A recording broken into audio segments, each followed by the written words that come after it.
Antes de comenzar, déjame decirte que este video es gracias a Jovita Velázquez. Muchas gracias por ser parte de este canal y siempre creer en mí, en verdad. Tu ayuda la valoro y la aprecio con todo mi corazón. Gracias a tu aportación, este video con un tema polémico que todo el mundo sabemos que ya no le gusta a YouTube, puede ser posible. Y bueno, vamos con el video. El humano, por naturaleza, curioso. Y esto lo lleva a descubrir cosas asombrosas, pero también aterradoras. Prepárate para escuchar esos casos misteriosos y esas cosas escalofriantes y perturbadoras que te cambiarán la forma de ver ese tema. Ponte cómodo, porque la función va a comenzar. Soy Chloe, el Arlequín, y hoy te presento el escalofriante caso del vampiro de Dulcenfort. Hace ya durante 2 semanas, el tema de los vampiros, que es un tema que en lo personal me fascina, es uno de mis seres sobrenaturales favoritos, ha sido muy recurrente en los directos de este canal. Pero no hablemos de estos seres descritos en el folclore y las leyendas de todo el mundo. Este video hablará de uno de los peores seres humanos que ha existido y que es conocido como el vampiro de Dulcenfort. Ve la foto de este hombre. Velo bien. Es Peter Kürten y es un monstruo. Es el monstruo del que te voy a platicar y es conocido como el vampiro. Vamos a adentrarnos en la vida de este hombre. Kürten nació en la localidad de Moulin, ahora distrito de la ciudad alemana de Colonia, y fue el tercero de 13 hermanos en un seno de una familia extremadamente pobre. Peter presenció cómo su padre, un alcohólico y violento hombre desempleado, maltrataba a su madre e incluso violaba con total impunidad a alguna de sus hermanas. Así fue como, a la edad de 8 años, Kürten se escapó de su hogar familiar y dirigió sus pasos al mundo de la delincuencia en la ciudad de Dulcenfort. Es aquí donde entra la duda, y te hago esta pregunta. ¿El ser humano puede nacer con la maldad ya en su interior? ¿La desviación por la violencia en un chico lo puede llevar a convertirse en un monstruo? ¿Qué hay de la ética propia?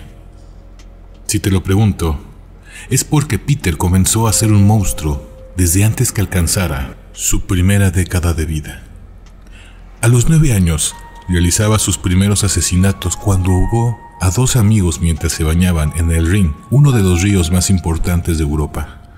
Y a excepción de estos 2 casos aislados, Kürten fue incrementando sus pequeños actos de delincuencia con breves pasos por la cárcel para pagar sus fechorías. También fue contratado como perrero, donde experimentó el placer de torturar, violar y matar a perros abandonados.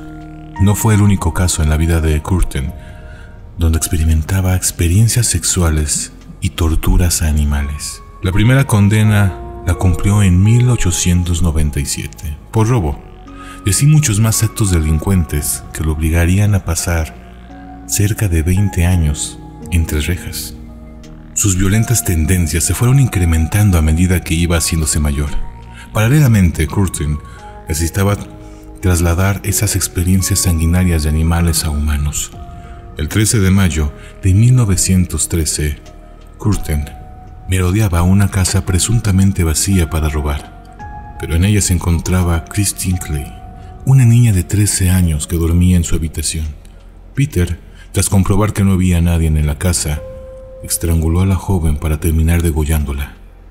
Para ese entonces, Kürten tenía 30 años.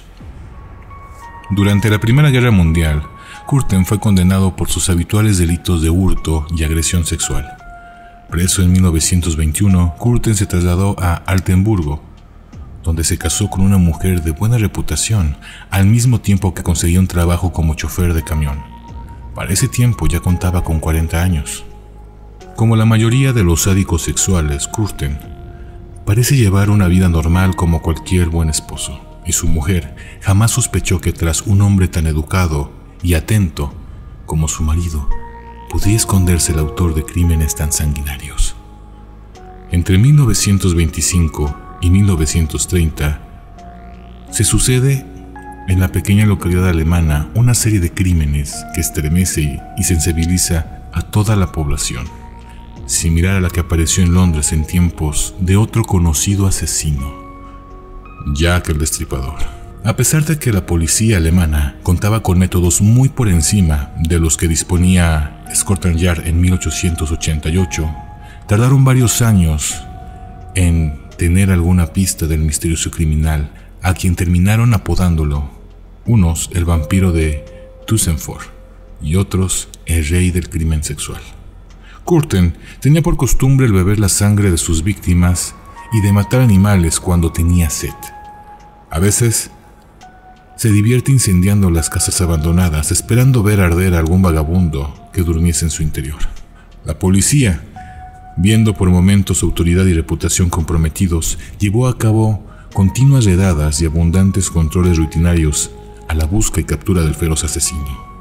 Incluso, y escuche bien, algunos grupos de delincuentes y bandas callejeras se unen a la caza del vampiro con tanto interés por detener la ola de crímenes como la misma fuerza de la seguridad. Pero volvamos a Peter. En 1925, Curtin volvía a Düsseldorf para empezar una serie de crímenes. Una de sus víctimas, Rosa Oliger, de 8 años de edad, fue apuñalada 13 veces con unas tijeras y tras beber su sangre quemó su cuerpo con gasolina. En 1929 llegó el año más sangriento de Curtin. El 13 de febrero asesinó a una niña de 8 años. El 7 de noviembre mató a 2 hermanas de 5 y 14 años. En septiembre mató a una mujer con un martillo. Y el 29 de agosto llegó el punto álgido de su locura al matar a una niña de 5 años y enviar a un periódico local el mapa de la tumba de la asesinada. Estos asesinatos hicieron que la ciudad de Düsseldorf viviera en un continuo estado de histeria. Nadie se atrevía a caminar solo por las calles de la ciudad. Las autoridades ofrecían una suculenta recompensa por quien diera pistas sobre la identidad del asesino, y la policía llegó a recibir hasta 900,000 nombres de posibles asesinos. En mayo de 1930, Curtin cometió el error garrafal que le acabaría condenando. Curtin engañó a Maria Budlik, una empleada doméstica, para llevarla a Grafenberger, un bosque de las cercanías. El malhechor estranguló a su víctima para agredirla sexualmente, pero la dejó con vida después de experimentar el orgasmo. Al marcharse el asesino, Dudlik acudió a la policía, donde pudo dar información precisa sobre Curtin. Poco después aparecería el retrato robot del hombre más buscado de Alemania. Peter se asusta al leer la prensa y ver su retrato en la portada de los periódicos, por lo que le confiesa la totalidad de los crímenes a su esposa mientras charlaban, quitándole importancia a los hechos como si se tratara de simples travesuras infantiles.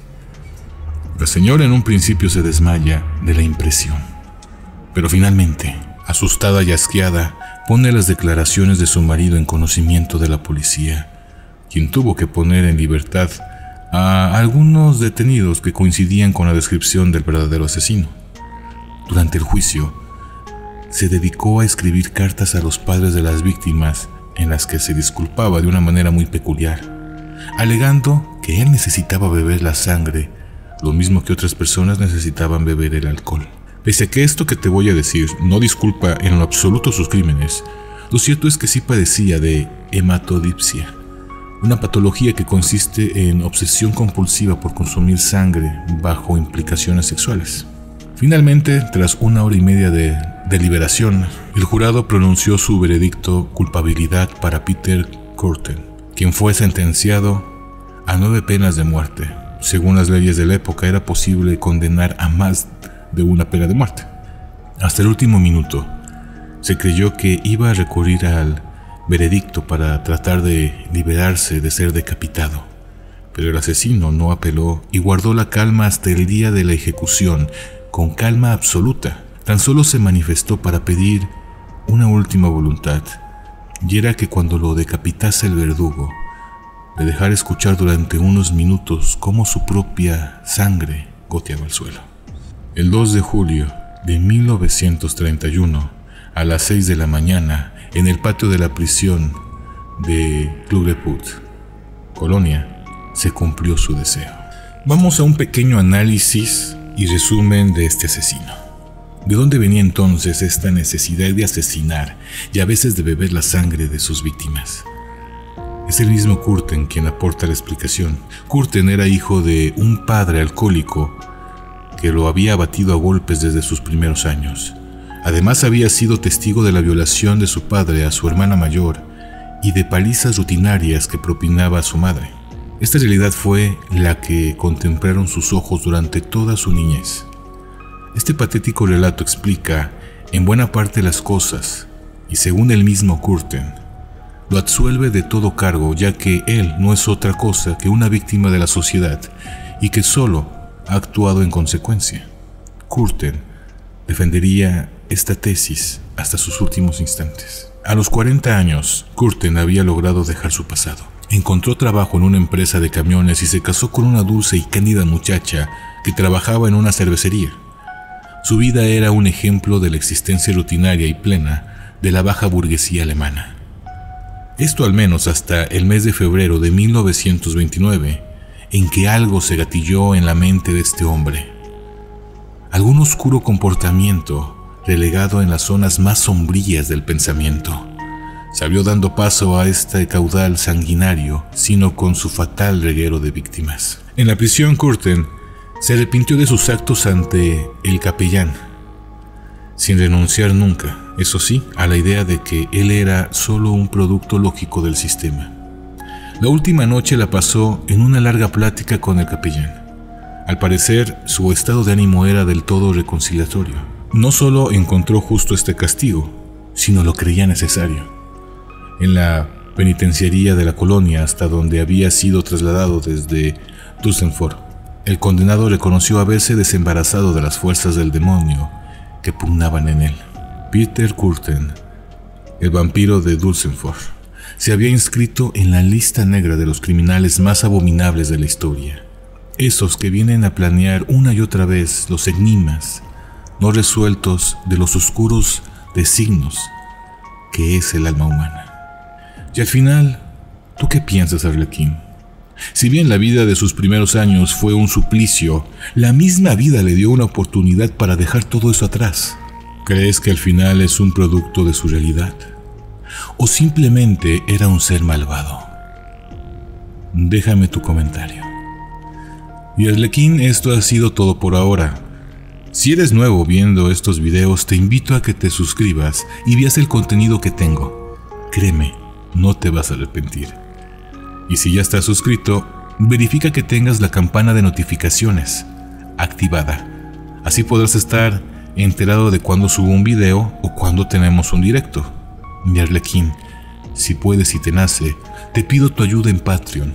Créeme, tu ayuda es muy importante y podremos tener más videos como el que acabas de ver.